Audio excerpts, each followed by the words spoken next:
इससे यह सिद्ध होता है कि माननीय मंत्री जी की छवि क्या थी, कार्य क्या था।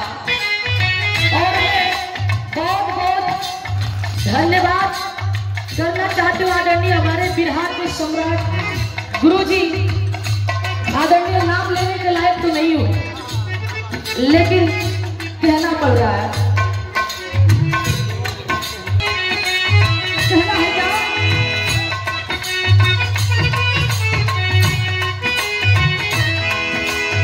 रही रही के बैठे मन में,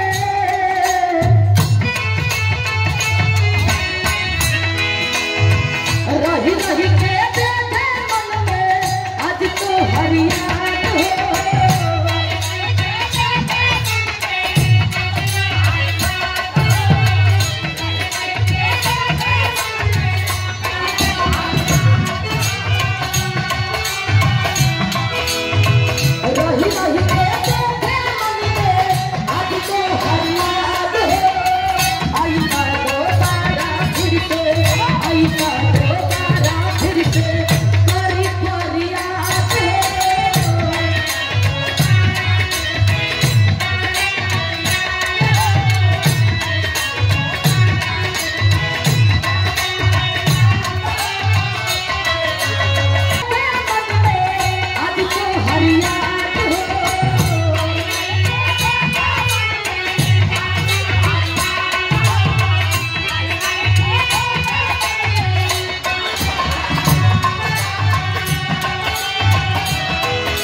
सदस्य बड़े भैया गोविंद यादव जी, ये 5 रुपए का प्यार भरा आशीर्वाद और ये सुंदर पुरस्कार अरुण यादव जी जिला पंचायत के सदस्य आप मनिहारी गाजीपुर से, और ये हमारे आदरणीय नरसिंह गुरु जी नेताजी की तरफ से 100 रुपए का प्यार भरा आशीर्वाद।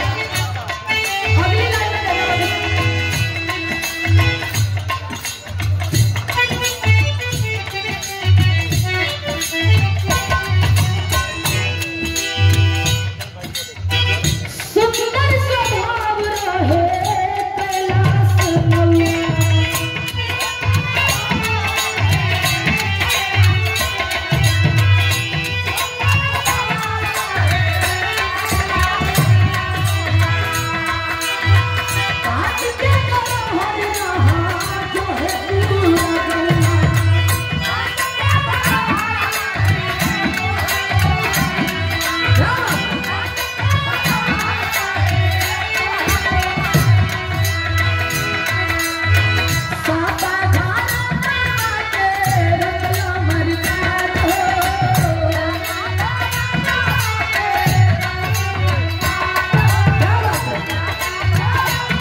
मंत्री जी के सम्मान में 500 रुपए का प्यार भरा आशीर्वाद।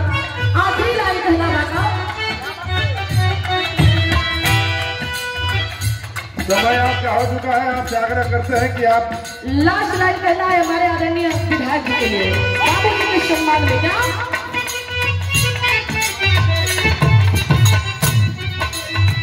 बाबू जी के याद में वीरेंद्र भैया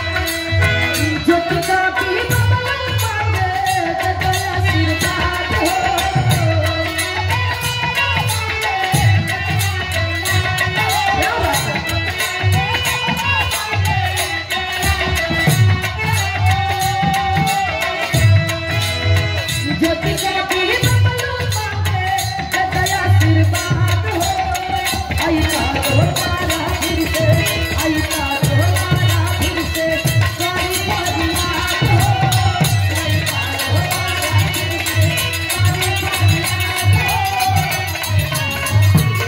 धन्यवाद बहुत बहुत धन्यवाद। अब